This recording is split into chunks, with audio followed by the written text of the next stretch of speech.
Welcome back to A Piece of Cake. It's your girl, Callie Caviar. Make sure you follow me on Instagram, Facebook, and Twitter. Twitter is going to be Callie Caviar7.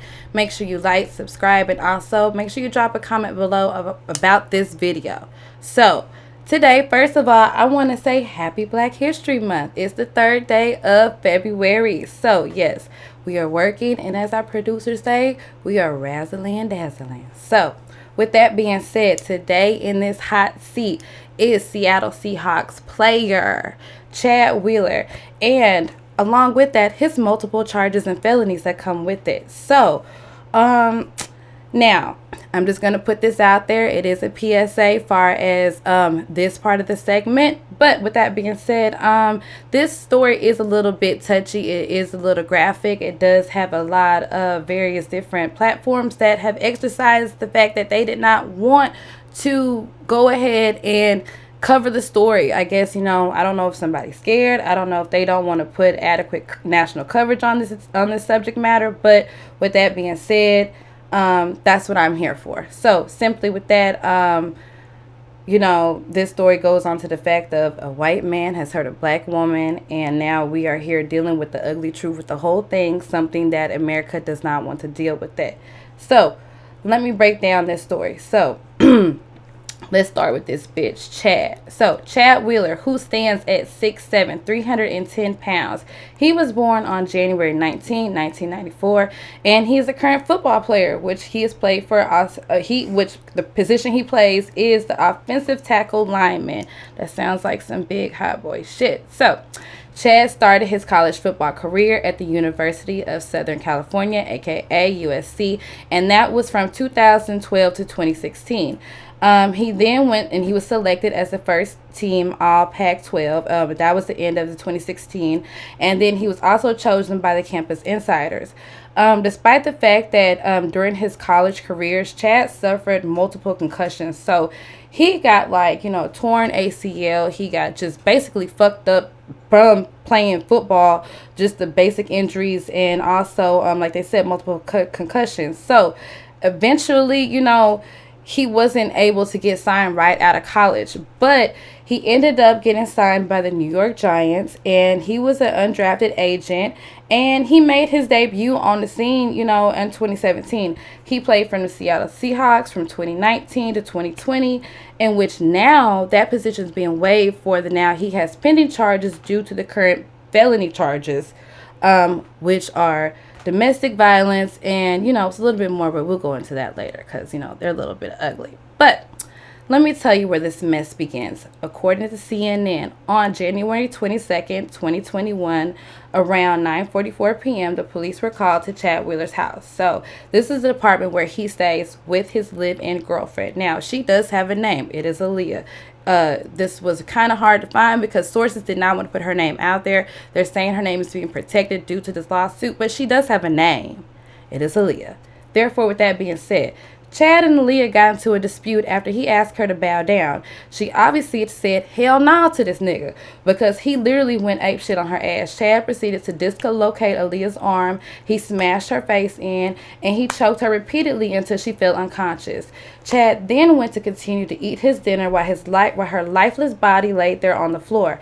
After Aaliyah regained consciousness, she found herself in their bedroom. She found herself laying on the bed. She stated that this demon Chad looked dead at her over her disbelief that she was even alive. He stated, and I quote, wow, you're alive. And from my understanding, he went back to drink his smoothie. I don't know what the hell was going on with this smoothie, but this nigga had a smoothie, and he was like, yes, let me get back to it. So after that, basically this girl was able to regain strength enough to run to the bathroom, lock herself in there, and proceed to call 911. When she reported to the operator that Chad was trying to murder her, that's when they went ahead and dispatched the police to come on. Besides that, the neighbors had already heard the commotion, so they had already called the police. So people were, already finna show up. They had to break down the door. They had to tase Chad's super ass because he decided he didn't want to bow down to the police. So let's think about that. But anyway, they had to try to arrest him. Kent police found Aaliyah locked up in the bathroom. So since he pulled this bullshit on a Saturday, and for those who's ever been to jail on a Saturday, you know you can't come out till Monday unless it's holiday, which means you come out on Tuesday, which means your charges don't press to Wednesday. But however, he went on a Saturday. They kept him till Tuesday, which was the 26th, and Chad Wheeler was finally charged with multiple charges, which included first-degree domestic violence, assault, unlawful imprisonment, and resisting arrest. Which I just think all in all, he just be charged just for fucking attempted murder. But I'm gonna leave that alone. He was able to attain a $400,000 bail bond, which is a 10% of that, which we all know is $40,000, which is a side eye. That don't hurt him. That don't hurt nothing any kind of way. But whatever. He does have a hearing, which is scheduled for February 9th at 9 a.m. I will be looking at it. And after that arrest, he was released. So. With all that being said, the Seattle Seahawks on January 27th, the next day, said, you know what, we're going to go ahead and let you go. So now he's a free agent. Now, the Seahawks did make a statement, which was bullshit to me, but I'm going to leave it alone. But they did say this. They said, hey, you know, we sympathize with the victim. It's okay. We basically, we don't condone this. But if anybody who suffers from domestic violence, call the hotline. Boom, that was it. You know what I'm saying? That's all a black woman needs. Just some bullshit shit. So, fun fact about Chad, though. A fun fucked up fact, though, about Chad. He already has a history of this bullshit. Sources show that this was not the first time he's done this. When he was actually at USC, he actually had actually got into it with some girl he was dating. The police were called, and it was they claim it as an off-campus incident, but he was accused of punching walls and windows while barricading himself inside of an apartment with a 20-year-old woman and her 7-month-old baby. Wheeler ignored police demands and was restrained after cops fired multiple rounds of beanbags at him. He was taken to a local hospital where he underwent psychiatric evaluation. That was already in college. So you kind of already see this pattern, but you already see a pattern that y'all created. But let's leave it on that period. Now, my main issue with this story is this. It's basically getting swept under the rug. It's a lot of other bullshit going on that we've been witnessing, but this is a main one that other people did not want to cover. With that being said, he attempted to murder her. I don't think that these charges that they want to say suspicion of this and that. No, he needs to be charged and be held accountable for attempted murder. My other issue is this.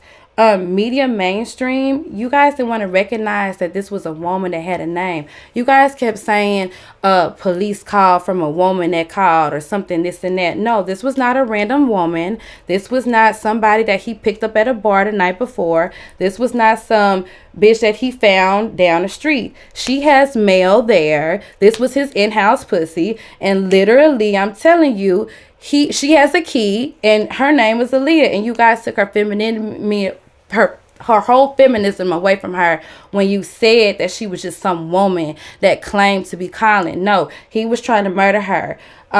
You guys do say that you guys are protecting her last name. I can understand that. But also with that being said, you know, you guys don't want us to express to her on many platforms that we're here for her. You guys know we would come as a group and congregate and make something happen to where this is not right. This is not right at all. The NFL, we are disappointed with you because the simple fact is you went lightly on him. It's a real slap on the wrist as far as the coverage that went with it. Also, with that being said, somebody with a mental background dealing with a psychology background, you guys sit there and want us to sympathize with him because you sat there and said that she thought he went through a manic state. No, if she thought that, she had every right to shoot him. She had every right to defend herself, but you don't want to say that because with that being said, a black woman killing a white man, you then would have had an issue with that. You would have had drug her all the way through there and would have said a gold digger has killed her ex-boyfriend because she would not she wouldn't honor his request. You know, we would have had interviews with his family, with the dogs, with the maids. We would have had a tour of the property.